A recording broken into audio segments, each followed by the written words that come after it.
నిర్గమాకాండం 30 అధ్యాయం.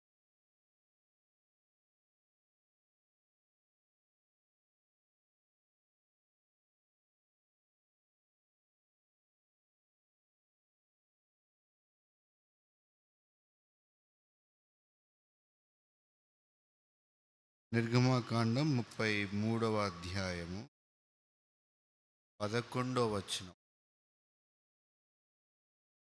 అందరం కలిసి చూద్దాం. నిర్గమాకాండం 33:11. మనుషుడు తన స్నేహితునితో మాట్లాడినట్లు యెహోవా మోషేతో ముఖాముఖిగా మాట్లాడుచునెను. తర్వాత అతడు పాలెంలోనికి తిరిగి వచ్చుచు అతని పరిచారకుడును నూను కుమారుడైన యెహోషువను యవనస్తుడు గుడారములో నుండి వెలుపలికి రాలేదు. యెహోషువను యవనస్తుడు. ఆ పదం యెహోషువ అనే మాటకు గల అర్థం యెహోవా నా రక్షణ లేదా రక్షణ అనేటువంటి అర్థం యెహోషువ అంటే.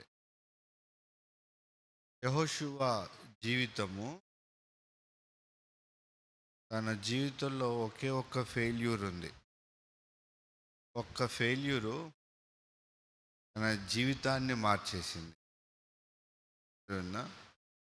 ఐడియా కాదు, ఐడియా జీవితాన్ని మార్చేస్తుంది అంటారు కదా, ఐడియా కాదు.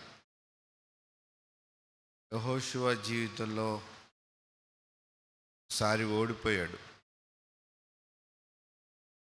ఓటమి రుచి చూసిన తర్వాత యెహోషువ జీవితంలో చేసినటువంటి యుద్ధాలన్నీ కూడా దేవుడు అతనికి విజయమిస్తూ వచ్చినాడు.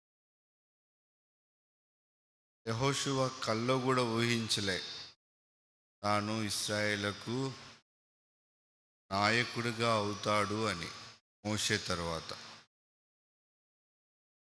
మోషే పరిచారకుడిగా ఉన్నాడు, కానీ ఇశ్రాయేలుకు నాయకుడిగా ఉండటానికి ఇష్టపడలేదు యెహోషువ.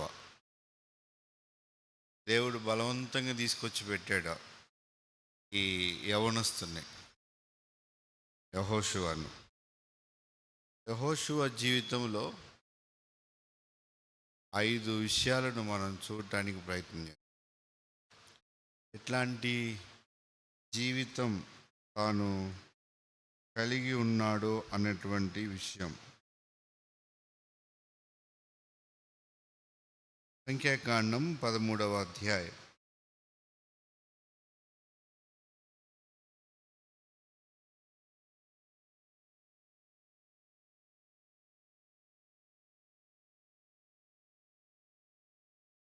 పదహారవ వచనం. సంఖ్యాకాండం 13:16. దేశమును సంచరించి చూచుటకు మోషే పంపిన మనుషుల పేర్లు ఇవి.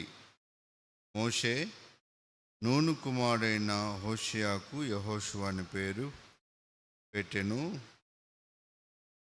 మోషే కనాను దేశమును సంచరించి చూచుటకు వారిని పంపినప్పుడు మోషే పంపాడు. ఎవరిని పంపాడు? యెహోషువను పంపాడు. ఎక్కడికి? కానాను దేశమున. ఆ కనాను దేశానికి పంపించినప్పుడు యెహోషువ జీవితంలో ఎలాంటి వ్యక్తి అనంటే సెలెక్టెడ్ పర్సన్, ఎన్నుకోదగినటువంటి వ్యక్తి. ఎవరిని పడితే వారిని మార్కెట్ డ్యూటీకి పంపరు, ఎవరిని పడితే వాళ్ళని కీబోర్డ్ కొట్టమనరు, ఎవరిని పడితే వాళ్ళని పాటలకి పిలవరు. కొన్ని సెలెక్టివిటీస్ ఉంటాయి, దీనికే సెలెక్ట్ చేయాలి అని. వారు దాని కొరకే ఉపయోగపడతారు. వంట చేయటం రాని వాడిని తీసుకెళ్ళి వంటగదిలో వంట చేయమంటే ఏం చేస్తాడు కదా? ఉప్పుకు బదులు సరిపేశాడు అనుకో, ఇంక అంతే సంగతి. ఆదివారం ఇంట్లో కూర్చోవలసిందే, మందిరానికి కూడా రాకుండా ఉండాలి. ఇక అర్థమైందా? అంటే ఎవరిని ఎప్పుడు ఎలా పంపాలి అనేటువంటి విషయానికి వచ్చినప్పుడు మోషే ఒక వ్యక్తిని సెలెక్ట్ చేశాడు. అంటే ఒక్కరు కాదు, ఇద్దరు ఉన్నారనుకోండి, కొంతమంది వెళ్ళారు. మోషే సెలెక్ట్ చేసిన పర్సన్లో ఒక వ్యక్తి ఎవరు అని అంటే యెహోషువ. యెహోషువ ఎన్నుకోవడానికి గల మోషే ఉద్దేశం ఉందా అంటే మోషే ఉద్దేశం కూడా లేదు. వారిని ఎన్నుకోవడానికై దేవుని యొక్క ప్రణాళిక వారి విషయమై దేవుడు సిద్ధపరిచారు. నేనేమంటానంటే ఈ సెలెక్టెడ్ వింగ్ ఏదైతే ఉందో ఆ వింగ్లో మనం ఉండాలి. దేవుడు నన్ను సెలెక్ట్ చేయాలి. ఏ విషయానికైనా దేవుడు నన్ను, ఉదాహరణకి మనం ఏదైనా జాబ్ ట్రయల్స్ చేస్తూ ఉన్నాం అనుకోండి, వెళ్ళాము ఇంటర్వ్యూలకు వెళ్ళాము అనుకోండి, ఇంటర్వ్యూకి వచ్చిన వాళ్ళందరినీ సెలెక్ట్ చేస్తాడు ఆడు. కొన్ని ఇంటర్వ్యూకి వెళ్ళినామని నువ్వు మంచిగా నీట్గా వెళ్ళినావని నిన్నేమైనా సెలెక్ట్ చేస్తాడా? నీవు నేను సెలెక్ట్ అవ్వడానికి కొన్ని క్వాలిటీస్ అనేవి ఉండాలా కదా. అవి లేనప్పుడు మనల్ని సెలెక్ట్ చేయడు, కనీసం జాబ్ కూడా చేయడు. ఎవర్రా నువ్వు 10th పాస్ కాకుండా నేను ఐటీ జాబ్ చేస్తానంటే అయ్యే పనులు కావు అవన్నీ. దానికంటూ క్వాలిఫై అనేది అవసరం. ఇప్పుడు దేవుడు మనల్ని సెలెక్టెడ్ పర్సన్గా మనల్ని ఉపయోగించుకోవాలి అని అన్నప్పుడు ఆత్మ సంబంధమైనటువంటి కొన్ని లక్షణాలు మనం కలిగి ఉండటం అనేది అవసరం. దానికంటే ఆత్మ సంబంధమైన లక్షణము అనే పదం కంటే మనము లోకమునకు వేరైన వారిగా, ప్రత్యేకింపబడినటువంటి జీవితం కలిగిన వారిగా మనం ఉండాలి. అప్పుడే ఈ యెహోషువ మోషేకి పరిచారకుడిగానే ఉన్నాడు. దేవుని సేవకుడైన మోషేకు పరిచారకుడిగా ఉన్నాడు. మోషే చెప్పిందల్లా యెహోషువ చేసేవాడు. ఏ పనైనా చేసేవాడు, ఎలాంటి పనైనా. 6 లక్షల మంది సనిగినా కానీ యెహోషువ కాలేవులు మాత్రం సరిగినట్టు బైబిల్లో లేదు. వారెవరు అని అంటే యవనస్తులు. మళ్ళీ చిన్న చిన్న విషయాలకు కూడా మనం కొన్నిసార్లు సనిగుతాం, కొన్నిసార్లు అన్కంఫర్ట్గా ఫీల్ అవుతాం. మనకి మనమే అయ్యో ఇది ఎందుకు ఇలా అనేటువంటి. కానీ వీళ్ళు అలాంటి వాళ్ళు కాదు. ఎలాంటిదైనా ఏ పరిస్థితినైనా తట్టుకునేటువంటి వారు. అందుకే వారు సెలెక్ట్ అయ్యారు. మనము అంటే ఏదైనా ఒక షాప్కి వెళ్ళి ఏదైనా డ్రెస్ తీసుకోవాలనుకోండి, కనిపించిన బట్టలన్నీ వెళ్ళిన వెంటనే షాప్లోకి వెళ్ళిన వెంటనే ఆ డ్రెస్ కనిపించింది, ఆ షర్ట్ బాగుంది, ఆ టీ షర్ట్ బాగుంది, లేకపోతే ఈ డ్రెస్ బాగుంది అని చెప్పేసి వెంటనే సెలెక్ట్ చేసుకొని వస్తాం. ఆ లోపలికి వెళ్తే షాపింగ్ మాల్లోకి ఒక్కసారి వెళ్ళాము అని అంటే ఉదయం రాత్రి 9 అయినా ఇంటికి రాం. రాత్రి 9 అయినా ఇంటికి రాం. ఇది కాకపోతే ఇంకో జూడియో కాకపోతే ఇంకోటి ఉంటుంది, ఇది కాకపోతే ఇంకోటి. అది నచ్చలేదు. ఆఖరికి ఏదో చినిగిన దాన్ని పట్టుకొని వస్తారు ఇంటికి. తీరా చూసిన తర్వాత ఇంట్లో వాళ్ళ పేరెంట్స్ చూసి ఇదేందిరా ఇన్ని రంధ్రాలు ఉన్నాయి, ఇదేం పాయింట్ రా బాబు, ఇది ఎంత కాస్ట్? మినిమం 2000 ఉంటుంది ఈ పాయింట్. చినిగిన బట్టలు 2000 అంటే కుట్టిన బట్టలు, మంచిగున్న బట్టలు ఇంకేనా అన్నప్పుడు దేన్ని పడితే దాన్ని సెలెక్ట్ చేసుకోం.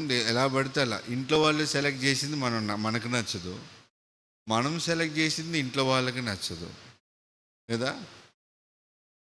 దేవుడు మనల్ని సెలెక్ట్ చేయాలంటే దేవునికి మనం నచ్చాలి. ఉద్యోగం కావచ్చు, నీ భవిష్యత్తు కావచ్చు, నీ చదువులు కావచ్చు, ఏదైనా కానీ నీ సంబంధించింది ఏదైనా నువ్వు సక్సెస్ అవ్వాలి అని అంటే దేవుడు నిన్ను ఎన్నుకోవాలి. దేవుని యొక్క ఎన్నుకున్నటువంటి విధానములో నీవున్నప్పుడు నీవు చేయు ప్రయత్నములన్నీ ఆయన ఏం చేస్తాడంటే సఫలం చేస్తాడు. మనం చేసే ప్రయత్నాలన్నీ ఎందుకు సఫలం కాదు, సక్సెస్ అవ్వవు అని అంటే, మనము దేవుని విషయాల్లో, దేవుడు ఎన్నుకోవలసినటువంటి విధానంలో మన ప్రవర్తన లేదు అనేటువంటిది మన జ్ఞాపకం. దేవుడు మెచ్చుకునే ప్రవర్తన. ఇంట్లో వాళ్ళే మెచ్చుకోకపోతే దేవుడు మెచ్చుకుంటాడా? అవునా? నీ తల్లిదండ్రులే మెచ్చుకోకపోతే దేవుడు నిన్ను మెచ్చుకుంటాడా? తల్లిదండ్రులకే నచ్చపోతే దేవునికి ఎలా నచ్చుతావు? ఇంట్లో వాళ్ళ మాట వినకపోతేనే, ఇంట్లో వాళ్ళ మాట వినము, దేవుడి మాట ఇంకెక్కడ వింటాం? దేవుని మాట విన్నోడు ఇంట్లో వారి మాట వింటాడు. ఇంట్లో మాట వినోడు దేవుని మాట కూడా ఎప్పుడు విండు. అర్థమైందా? దేవుని యొక్క మాట వినేటువంటి వారిగా ఉన్నప్పుడే దేవుడు మనల్ని ఎన్నుకుంటాడు. దేవుడు దేవుడి యొక్క ఎన్నికలోనికి మనం చేరి వచ్చేటువంటి వారిగా ఉంటాం. ఇప్పుడు యెహోషువ ఎవరు అని అంటే సెలెక్టెడ్ పర్సన్, ఎన్నుకోబడేటువంటి వ్యక్తి. ఏదైనా సమస్య వచ్చిందా వెంటనే మోషేకి ఎవరు గుర్తొస్తారంటే యెహోషువ. ఎక్కడికైనా పంపాలా, ఎవరిని పంపాలి? యెహోషువ. ఏదైనా పని చేయించాలా ఎవరు అనంటే యెహోషువ. కారణం ఏంటి అనంటే యెహోషువ మోషేకు విధేయుడుగా ఉంటాడు. ఇప్పుడు మనం నా గురించి చెప్తే, మన గురించి చెప్తే, పలానా వ్యక్తి దేవునికి విధేయుడిగా ఉంటాడు, పలానా వ్యక్తి దేవుని మందిరంలో విధేయుడిగా జీవిస్తాడు. అలాంటి ఆత్మీయత మనము కలిగిన వారిగా ఉండాలి.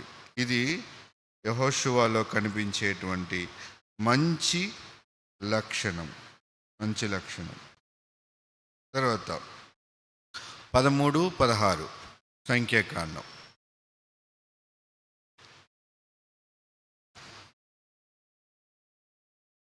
దేశమును సంచరించి చూచుట,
ఇంకేం విషయాల్లో నమ్మకంగా ఉంటాం?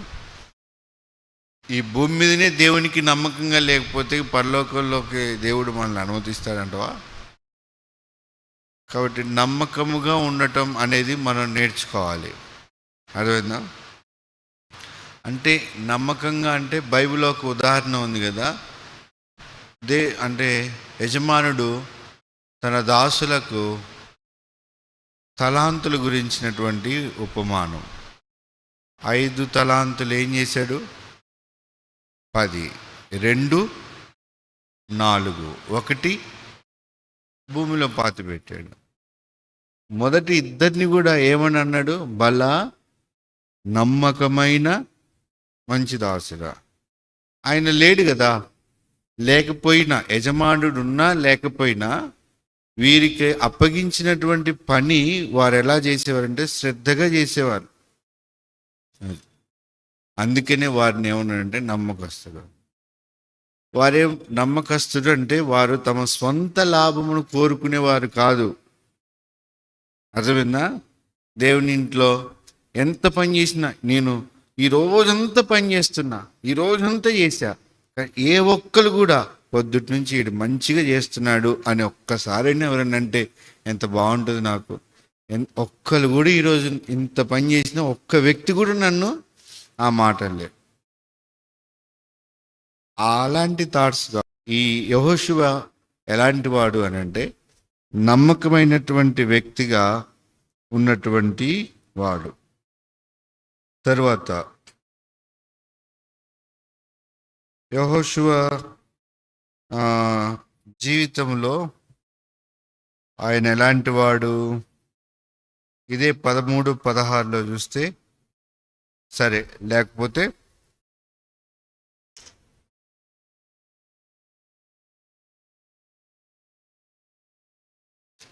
యెహోషువ గ్రంథం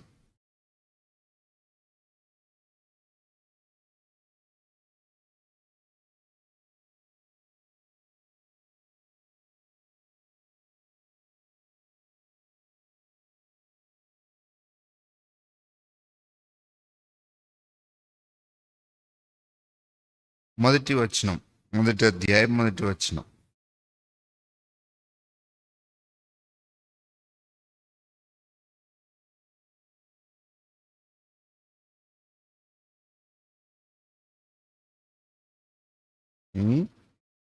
యెహోవా సేవకుడైన మోషే మృతి నొందిన తరువాత నూను కుమారుడైన మోషే పరిచారకుని యెహోషువకు ఇలాగు దేవుడు సెలవిస్తా ఉన్నాడు. దేవుడు ఎవరితో మాట్లాడుతున్నాడు అంటే ఎవరైతే దీనులుగా ఉంటారో ఆయన దీనులను లక్ష్య పెట్టువాడు. ఆ పదంకి వచ్చినప్పుడు యెహోషువ ఎలాంటి వాడు అంటే సింపుల్ పర్సన్, చాలా సామాన్యమైనటువంటి వ్యక్తిగా ఆయన ఉండేటువంటి వాడు. ఏదో పైకి అడవుడిగా ఉండేటువంటి వ్యక్తి కాదు. చాలా సింపుల్గా దేవుని దగ్గర సింపుల్ లేదా హంబుల్ అనవచ్చు. Humble person. మోషే చనిపోయాడు కదా, ఇక నేనే నాయకుడిని అని అనుకోలే. నాయకుడు అవ్వాలి అని కూడా యెహోషువకు లేదు. నేను చాలా సింపుల్ వ్యక్తిని, నేను దీనికి అర్హుడని కాదేమో, అంత మోషే వంటి సామర్థ్యం నాకు లేదేమో అని అంటే తను సింపుల్గా ఇదైపోయాడు. ఆయన ఎప్పుడు లీడర్షిప్ కోరలేదు. ఆయన కోరింది ఒకటే, ప్రజలలో ఉండి దేవునికి పని చేయటం, ప్రజలతో పాటు ఉండి దేవునికి నమ్మకస్తుడిగా ఉండటం. ప్రజలకు నాయకుడిగా ఉండదలుచుకోవడానికి ఇష్టపడేటువంటి వాడుగా లేడు. దేవుడు ఏర్పాటు చేసుకున్నాడు అనుకో, దేవుడు ఏర్పాటు చేసుకుంటే అలాంటి వాడినే చేసుకుంటాడు. అర్థమైందా? దేవునికి కావాల్సింది కూడా అలాంటి వారే. ఏదో పైకి ఇలా కనబడి అడవుడి చేసేవాళ్ళు కాదు. అడవుడి ఎట్లుంటుందంటే సుడిగాలిలాగా, సుడిగాలి వచ్చి అడవుడి చేసిద్ది కదా, తెలుసా? సుడిగాలి అడవుడి ఎట్లుంటుందో, చెత్తనంతా ఒక రౌండ్ తిప్పిద్ది, మొత్తం తిప్పిద్ది, క్షణాల్లో మాయమైపోద్ది. మళ్ళీ అది చూస్తే మొత్తం కకలా వికలం. అప్పుడే శుభ్రమవుతుంది. శుభ్రం చేస్తాం. చెత్త గాలి వచ్చిన వెంటనే ఆ చెత్త అంతా ఎగిరిపోద్ది, అడవుడి చేస్తుంది. అట్లా అడవుడి చేస్తే మనం ఏమైపోతామంటే ఎక్కడ పడితే ఇది అయిపోతాం. ఈ యెహోషువ అలాంటి వ్యక్తి కాదు. చాలా సింపుల్, హంబుల్ పర్సన్గా ఉన్నాడు. హంబుల్ నేచర్ తనలో ఉంది. ఆలోచనలో ఉండాల. మనం బాహ్యంగా కనిపించినప్పుడు ఇట్లా అనొద్దు. ఇట్లా పెడతారు కొంతమంది, ఏదో ఒంగొంగి దండాలు పెట్టేటోళ్ళు ఉంటారు. ఒంగొంగి చేయటం ఏదో. మీరేం చేసిన మనుషులకు కనబడినట్లు కాదు, దేవునికి కనబడేటట్టు. దేవుని దగ్గర దీనులమై ఉండాలి. మనం ఎంత రహస్యంగా ఉండటానికి ఇష్టపడతామో దేవుడు అంతగా మనల్ని హెచ్చించేటువంటి వాడుగా ఉంటాడు. అది ఇలాంటి లక్షణం ఎవరికి ఉందంటే యెహోషువకు తాను కలిగిన వాడు. మొదటిది, ఆయన సెలెక్టెడ్ పర్సన్. రెండోది, ఆయన ఎవరు? తర్వాత 3, సింపుల్ పర్సన్, హంబుల్, దీనుడిగా విధేయత చూపించినటువంటి వాడు. అలాంటి వ్యక్తిగా ఉన్నాడు. తర్వాత యెహోషువలో ఉన్నటువంటి మరొక లక్షణం, యెహోషువ గ్రంథం 14వ అధ్యాయం.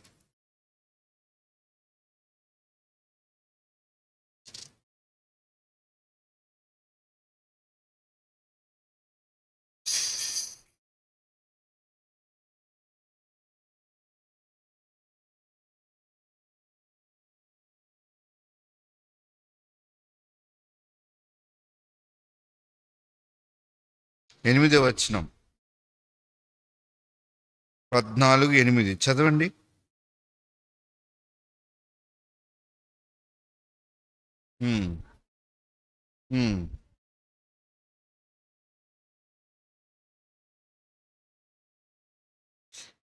నిన్ను మనసుతో అనుసరించినటువంటి వారిలో కాలేబు ఉన్నాడు. కాలేబు ఒకడే కాదు, యెహోషువ కూడా దేవుణ్ణి ఏం చేశాడంటే నిండు మనసుతో ఏం చేశాడంటే దేవుణ్ణి వెంబడించినటువంటి వాడు. ఇది మనకి ఏ జ్ఞాపకం చేస్తుంది అంటే దేవుణ్ణి వెంబడించినటువంటి దానికి సర్వింగ్, దేవుని యొక్క పని చేసేటువంటి వాడు. దేవుని అనుసరించడం, దేవుని పని చేసేవాడు. దేవుని పని, మనుషుల పని అయినా చేస్తాడో చేయడు, కానీ దేవునికి మాత్రం నమ్మకముగా పనిచేసేటువంటి వాడు. దేవుని దగ్గర మెప్పు పొందటానికి ఇష్టపడినటువంటి వాడు. నాకు మనుషులు మెచ్చుకున్నా, మనుషులు తృణీకరించినా, మనుషులు ఉన్నా లేకపోయినా పర్వాలేదు. ఈరోజు నేనుంటా, ఇప్పుడు ఈ 3 రోజులు పరిచర్యలో ఉన్నా, ఇప్పుడు తర్వాత వెళ్ళిపోతా, నా పని నేను ముగించుకొని వెళ్ళిపోతా. కానీ నన్ను బట్టి కాదు కదా మనం కూడికకి ఎందుకు రావాలా, యవనస్తుల కూడికి అన్నుంటాడు కదా వెళ్దాం అని కాదు, దేవుడు ఉంటాడు కాబట్టి వెళ్ళాలి. నేను అనుసరించేది అన్నను కాదు, నేను అనుసరించేది ఫ్రెండ్ను కాదు, నేను అనుసరించేది పలానా ఆమెను కాదు, నేను అనుసరించేది ఎవరిని? దేవుడిని. నేను నమ్మింది ఎవరిని? తిమోతినా? కాదు కదా. నేను నమ్మింది ఎవరిని? జీవము గల దేవుడిని. కాబట్టి నేను మనుషులు ఒక దినం ఉంటారు, ఇంకొక దినం ఉన్నాడు. ఈరోజు మంచి అన్నవాడే రేపు మన గురించి చెడ్డ అని కూడా అంటాడు. ఈరోజు మెచ్చుకున్నవాడే రేపు మన మీద నేరం మోపుతాడు. అర్థమైందా? కాబట్టి మనుషులు కాదు, దేవుడు. నేను దేవునికి పరిచర్య చేయాలి, దేవుని పని చేయాలి. నేను చేసేది దేవుని కొరకు. ఎందుకంటే నన్ను ప్రేమించి నా కొరకు భూమి మీదకి వచ్చినటువంటి నా దేవుడు నాకు పరిచర్య ఎందుకు వచ్చాడంటే, యేసు ప్రభువారు మనుష్య కుమారుడు పరిచారం చేయించుకోవటానికి రాలేదు. దేనికి వచ్చాడట? పరిచారం చేయటానికి, పరిచర్య చేయటానికి. ఆ దేవాతి దేవుడు భూమి మీద నీకు పరిచర్య చేసి వెళ్ళి నిత్యత్వంలో దేవుని సింహాసనం ఆసీనుడై ఉన్నాడు. ఇప్పుడు ఆయన నీ దగ్గర కోరేది ఏంటంటే నీవు ఇప్పుడు ఆయనకి పరిచర్య చేయాలి. నువ్వేం చేయాలి? దేవునికి పరిచర్య చేసేటువంటి వాడు ఉన్నాడు. అపోస్తుల కార్యాలయంలో స్టెఫెన్ ఉన్నాడు కదా, దేవుని పరిచర్య చేస్తున్నాడు, సువార్త చేస్తున్నాడు. అతన్ని ఎవ్వరు ఇష్టపడలేదు అక్కడ ఉన్న వాళ్ళు. ఏం చేశారట? 7 చివరికి వచ్చేసరికి అతన్ని రాళ్ళతో కొట్టి చంపుతూ ఉన్నారు. ప్రజలందరూ రాళ్ళతో కొట్టి చంపుతుంటే ఈయన కూడా నువ్వు ఒకటేస్తావారా, నేను 4 వేస్తారని వేసాడా? నువ్వెంత, నీ లెక్క ఎంత అన్నాడా? అన్నాడా? అనలే కదా. యేసుక్రీస్తు ప్రభు దగ్గర తాను ఏదైతే నేర్చుకున్నాడో అదే పాదం. వీళ్ళు ఏం చేస్తున్నారో వీరిని క్షమించు, అంతే. అంటే ఈయనలో ఎంత క్షమాగుణం ఉందో దేవుని దగ్గర నేర్చుకున్నాడు.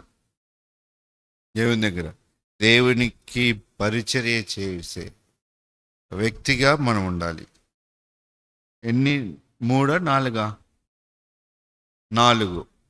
4 అయిపోయినాయి. 5వది యెహోషువ ఎలాంటి వాడు అని అంటే సక్సెస్ఫుల్ పర్సన్, విజయాలు పొందినటువంటి వ్యక్తిగా తనున్నాడు తన ఆత్మీయ జీవితంలో. ఒక్కటే ఆయి దగ్గర మాత్రమే ఓడిపోయాడు. మొట్టమొదటికి యెహోషువ గెలిచిన ప్రాంతము ఏం గెలిచాడు? యెహోషువ ఫస్ట్ విక్టరీ ఏ పట్టణం? ద సిటీ ఆఫ్ ఎరుకో పట్టణం మీద విజయం పొందాడు. ఫస్ట్ సక్సెస్ అది. సెకండ్ చూస్తే సెకండ్ టైంకి వచ్చినప్పుడు ఆయి దగ్గర ఏం చేయలేకపోయాడు? గెలవలేకపోయాడు, ఓడిపోయాడు. మన లైఫ్లో కూడా కొన్ని ఫెయిల్యూర్ అవుతాయి. ఫస్ట్ సెమ్ బాగానే ఉంటుంది, సెకండ్ సెమ్ కదా, ఎక్కడో ఏదో ఒక సబ్జెక్ట్ లేదా ఏదో ఒక విధానం మనము ఇదైపోయేవారం. ఫెయిల్యూర్. అయితే దేవుడు ఎలాంటి వాడు అని అంటే, ఎందుకు ఫెయిల్ అయిపోయినవని నీ ముఖం నేల మోపుతో, నువ్వెక్కడ ఫెయిల్ అయ్యావో, ఎక్కడ నువ్వు ముందుకు వెళ్ళలేకపోతున్నావో, ఏ విషయాల్లో నువ్వు ప్రయత్నం చేసినా సక్సెస్ అవ్వలేకపోతున్నావో ఆ కారణం ఏంటో తెలుసుకో ఒకసారి. యెహోషువ, నువ్వు ఊరికే కాముగా ఒక గదిలో మూలం కూర్చొని తలకాయ కాళ్ళ సందులో పెట్టుకొని ఉన్నాడంటే ఈ వ్యక్తి ఎవరు? యెహోషువ. ఎందుకు? మార్నింగ్ జిమ్కి వెళ్ళి కూర్చున్నాడా తలకాయ కాళ్ళ మధ్యలో పెట్టుకుంటే? ఏమది? ఎందుకు? మెడలు నొప్పి ఉన్నాయా? కాళ్ళు నొప్పులా? మరి ఎందుకు కూర్చున్నాడు 2 కాళ్ళ మధ్యలో తల పెట్టి?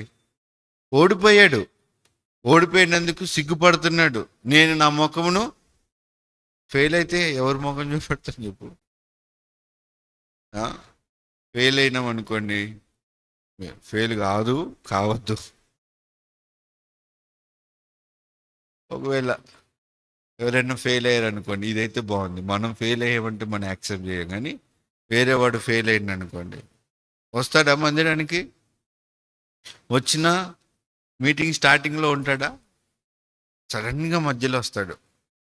ఆమెనకు ముందే లాస్ట్ ప్రేయర్ కాకముందే వెళ్ళిపోతాడు. ఇంకా ఎందుకు? అరే ఏందిరా ఫెయిల్ అయినావంట అని ఎవరు అడిగారు. ఈ అడిగేటోడు కూడా ఎట్ట అడుగుతాడంటే కరెక్ట్గా ఒక 10 మంది చూసుకుంటాడు, సెలెక్ట్ పర్సన్స్, వాళ్ళ దగ్గరే అడుగుతాడు. అంటే వీడు ఫెయిల్ అయినాడని అందరికి ఏం కావాలా?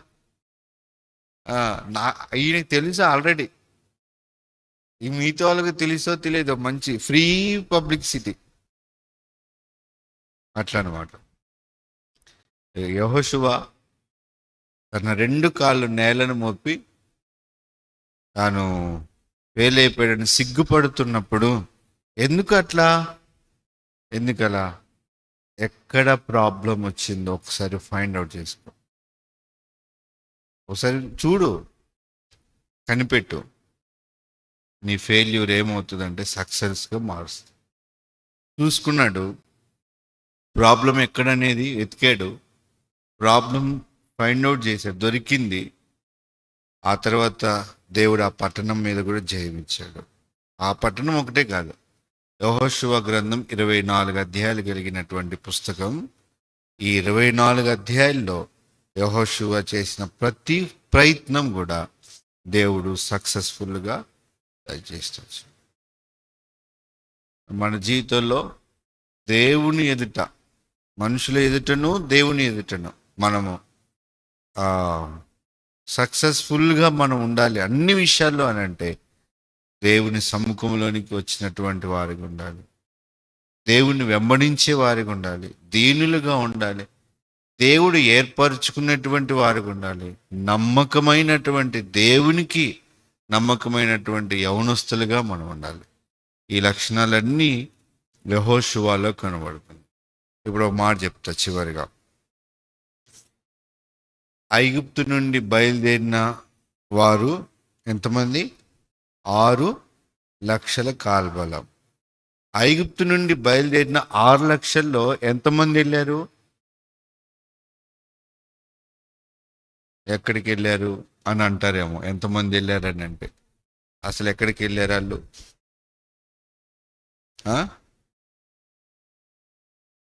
అంబర్పేట. ఎక్కడికి వెళ్ళారు? కనానికి. ఎంతమంది వెళ్ళారు? దో అంట 2. ఎవరా 2? యెహోషువ, కాలేబులు కదా. చూడండి, అంటే వీళ్ళిద్దరే వెళ్ళారు, మిగతా ఎవరు లేరా కనాన్లోనికి వెళ్ళిన వాళ్ళనంటే?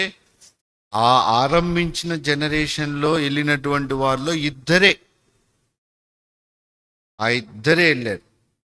ఆ ఇద్దరు ఎంత దేవునికి నమ్మకస్తులుగా వీళ్ళు సనగలేదు, వారు పరిచర్యను ఆపలేదు, వారికి అప్పగించిన పని కంటిన్యూగా చేశారు, వెళ్ళడం ఆగలేదు, చేయడం ఆగలేదు. వారి లైఫ్ అంతా ఎలా ఉంది? అలా ఉన్న కారణాన్ని బట్టి అంటే సక్సెస్ఫుల్, మొత్తం సక్సెస్ఫుల్. వారి జీవితం ఒక మాదిరిగా దేవుడు. అందుకనే మోషే రాసినటువంటి ఈ 5 కాండాల తర్వాత, అంతేనా, ద్వితీయోపదేశ కాండం తర్వాత వచ్చే మొదటి పుస్తకం యెహోషువ.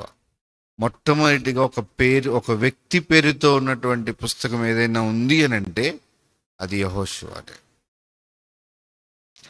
పరిశుద్ధాత్మ దేవుడు యెహోషువ అనే పేరు మీద ఒక పుస్తకాన్ని మొదటి ఒక వ్యక్తిగా, ఒక పర్సన్గా బైబిల్లో పెట్టాడు అని అంటే ఎట్లాంటి వ్యక్తి అయి ఉండాలి ఆ వ్యక్తి దేవుని దగ్గర కదా. మామూలుగా మనం ఏదైనా ఒక పుస్తకం గురించి, ఎవరైనా ఒక వ్యక్తి జీవితం గురించి తెలుసుకోవాలనుకుంటే, వాళ్ళు మంచి వాళ్ళైతే వాళ్ళ గురించి, వాళ్ళ లైఫ్ స్టైల్ గురించి ఒక బుక్ అనేది ఉంటుంది కదా, రాస్తారు. మామూలుగా అది కొంతమంది ఇష్టపడతారు, కొంతమంది ఇష్టపడరు. వారి లైఫ్ అనేది, కొంతమంది లైఫ్ అనేది ఆ ప్రాంతం వాళ్ళకే దొరుకుతుంది. లేదా ఆ పుస్తకం, ఇప్పుడు నా చరిత్ర ఉందనుకో, నా చరిత్ర మీద పుస్తకాలు రాసేటోడు ఎవడు ఉంటాలే కానీ చెప్తున్న ఎగ్జాంపుల్. అది ఎంతవరకు అంటే ఇక్కడ వరకే ప్రభావితం. ఇంకా నెక్స్ట్ ఊరికి పోయి అరే పలానా ఆ తిమోతి అంటే ఎవడ్రా వాడు, తిమోతి అనేటోడు అని అంటాడు తెలియనోడైతే. కానీ యెహోషువ గురించి బైబిల్ చరిత్ర అంతట్లో అందరికీ అన్ని విషయాలకు, ప్రాముఖ్యంగా యవనస్తులైనటువంటి వారికి దేవుడు ఆయన జీవితం తెలియాలి, యెహోషువలాగా ఉండాలని మొదటి వ్యక్తిగా ఉన్నాడు. చూడండి, ఏదైనా రిజల్ట్ వచ్చినప్పుడు వారి నేమ్స్ ఉన్నాయనుకోండి, ఫస్ట్గా ఉండే నేమ్ ఎవరు ఉంటారు? ఫస్ట్ నేమ్ వాడు టాపర్ అయి ఉండాల. అవునా కదా? అంటే ఇప్పుడు బైబిల్ అంతటిలో టాపర్ అని అంటే నేనంటే యెహోషువ. ఎందుకంటే మొదటిగా ఆ వ్యక్తి పేరు మీదనే బైబిల్లో రాయబడింది. దేవుని దగ్గర టాపర్ అనేవాడు బైబిల్లో ఎవరైనా ఉన్నారు అంటే ఎవరు? మొదటి వ్యక్తి యెహోషువ. మనం కూడా దేవుని దగ్గర ఈ వ్యక్తిలాగా మనం ఉండటానికి ఇష్టపడాలి. అప్పుడు దేవుడు మనల్ని కనాను యొక్క అనుభవంలోనికి మనల్ని కూడా తీసుకుని వెళ్తాడు.